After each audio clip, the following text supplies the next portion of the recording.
Eskom turned a profit, but let's not get too excited because there are all sorts of deep financial potholes still in Eskom's future. Professor Anton Eberhard joins us now, Emeritus Professor at the Power Futures Lab at UCT. Hello, Anton.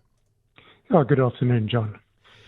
Okay, so I mean, the fact that there was an operational profit is something to note, and note with a positive tick. Yeah, it's more than an operational profit. It was a profit before and also after tax, the first profit since 2017. But as you've hinted, there was a great deal of spin around those results. In fact, if Eskom had not received a very sizable fiscal transfer from National Treasury, 64 billion rand, half of which went to paying off interest on its debt, it would have in fact incurred a loss. And so Eskom is still being propped up by our taxpayers' money. Next year it gets 80 billion rand, and it's in the midst of an extremely large debt relief package, totaling over 5 years of around 230 billion rand. That 230 comes after a previous series of bailouts from 2008 of another 240. So you add all that up, and Eskom is getting effectively close to 500 billion rand of taxpayers' money. So it's still not sustainable, and I'm afraid, yes, there was a great deal of spin in the presentation of those financial results yesterday. And the really depressing fact that what was the debt owed to Eskom by municipalities, 389 billion rand or something like that, no sign of that stabilizing or being got on top of, saying despite the fact that NERSA has granted electricity increases which are the end of household budgets for many South African households, that's not enough and they need more if they are to continue turning a profit. Not to have a figure that was put on the table, it was a 550 billion rand financial hole over the next 5 years or so. But at the same time, yes, you have to acknowledge the spin and the pitfalls ahead, but there is increasing evidence of a kind of operational stability, if I can phrase it that way, Anton. Yeah, just before we get to the technical performance, just to clarify on the debt side. So there are two aspects of debt. I mean, the one is what it borrows, and that is sitting at around 370 billion. But there's also debt arrears in terms of what it's owed in terms of payments, and you correctly say that has been growing exponentially. I was just looking at the figures today. 10 years ago, that was 5 billion rand, and today that is now 103 billion.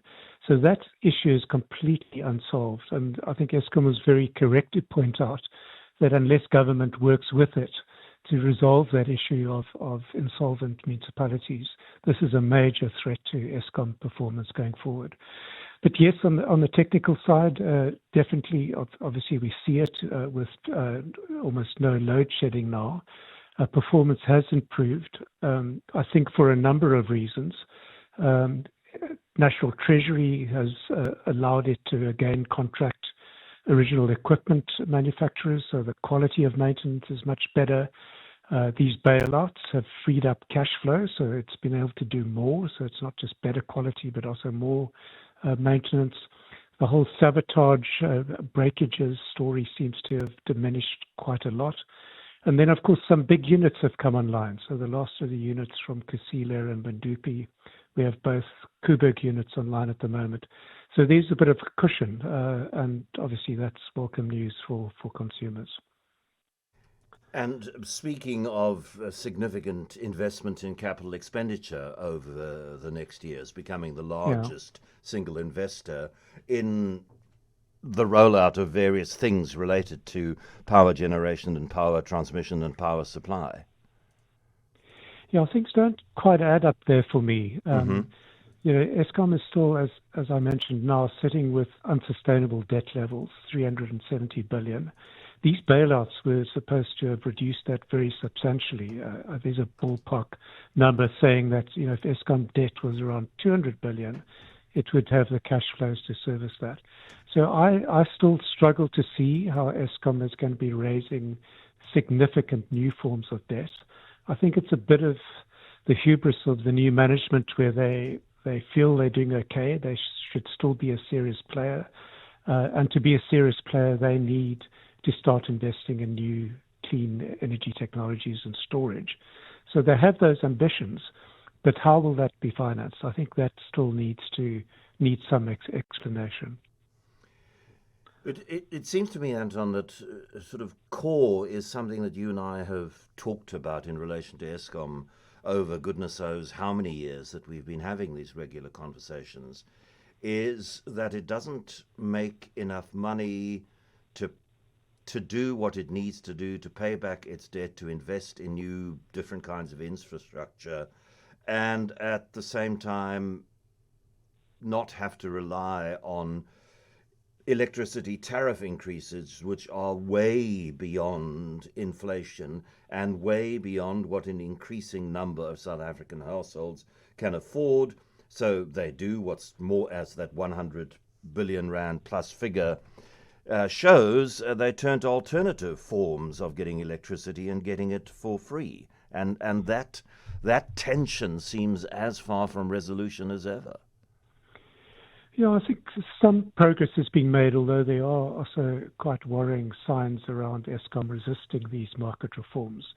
As you've intimated, we've had these conversations where the sustainable picture for the future is the breakup of Eskom. So taking the heart of the system, the grid, out and ensuring fair access for all players.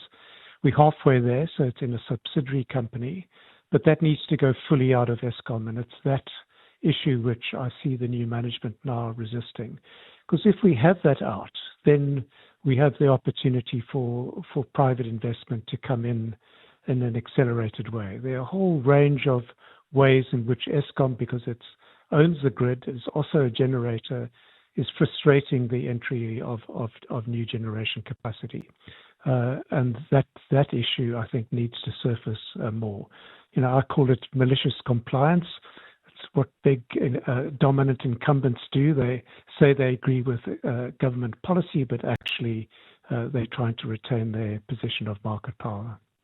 But when it comes to operational stability and the consumer expectation that there's extremely unlikely to be load shedding, not load reduction, which is another thing we haven't talked about, but it's not a thing that has been much of a thing in the lives of Western Cape and broader Cape Town residents. That operational stability, there's no spin around that. That has happened. The supply of electricity without the scale of a resort to expensive diesel, that is real. There's no spin around that. Yeah, I think so. We look at those numbers. They come out regularly, and the numbers kind of make sense. There's definitely fewer breakages, and so the energy availability factor has gone up. And as I say, we've had these new units. But John, I always hate being a Cassandra around this, but we have some big challenges ahead. There is still a large amount of coal that will come off. I know Eskom is trying to extend the life of some of these old coal power plants, but effectively in the end they take themselves off. They become more expensive and more difficult to maintain. So we have a bit of reprieve there. They're extending life for some of the oldest plants to 2030, but then a huge chunk come off, many thousands of megawatts, and that 2035 again. And so the issue of getting new investment onto the system is extremely urgent. Users are doing their own thing. I mean, we have a massive increase of solar PV in addition to those big projects that government procured.